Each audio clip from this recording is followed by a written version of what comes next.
I'm the department head of social studies, and Virginia runs the library, so we have access to a lot of people, and so we thought it would be a great idea to host the symposium here at PW.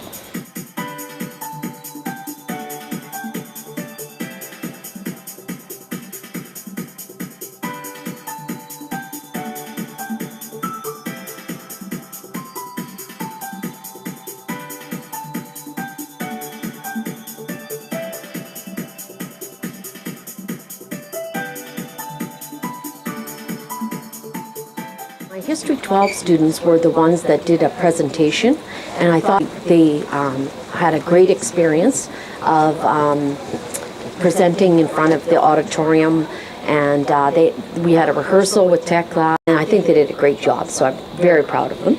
And we had two people that were the MCs, and then we had these other helpers, and everybody not only did they get to go to the symposium, but they got to work at the symposium, and I think it was an excellent experience for them. So we're lucky that they can have that.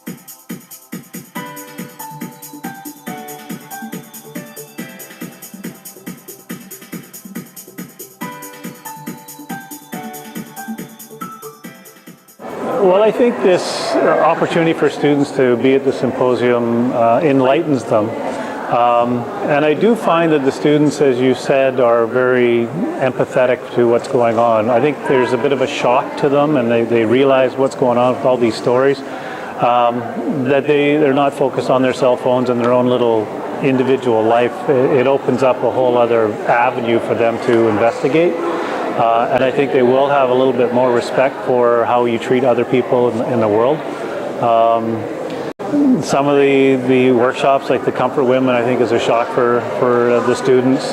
The experimentation in the camps that they did, these are an opportunity for students to learn outside the textbook. And I find a lot of students are focused on their cell phone, and Google can do everything for you, but this does more than Google. It brings it alive, and I think students having that one-on-one connection with survivors and people who presented the information has a little bit more of a connection. I'm very glad I'm here today because I actually have done several projects on this war in the past and several events that happened. For example, Unit 731 was one of them.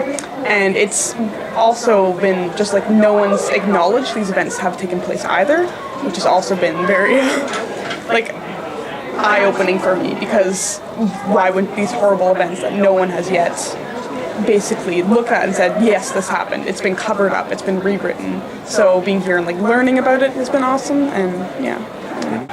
It motivates me more to make a change and show more compassion.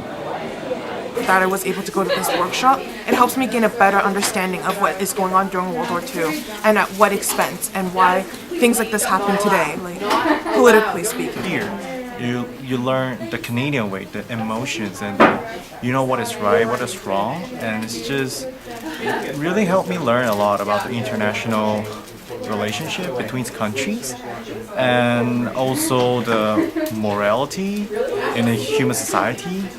It's just a very good experience.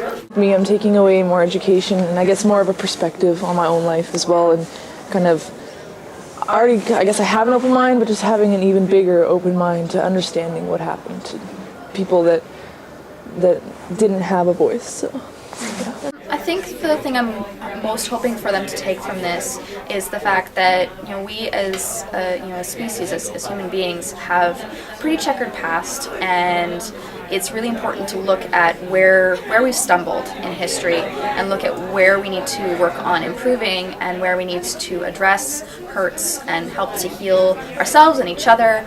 In Canada as well, talking about residential schools and relating that to events like those that happened in the Asia-Pacific War or in the German Holocaust.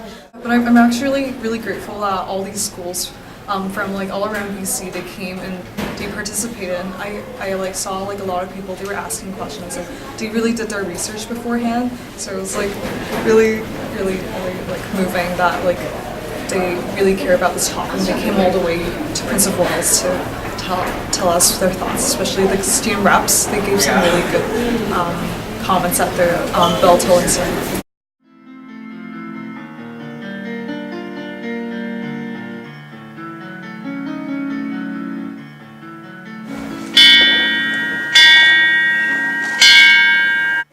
I'm truly grateful that I had this opportunity today.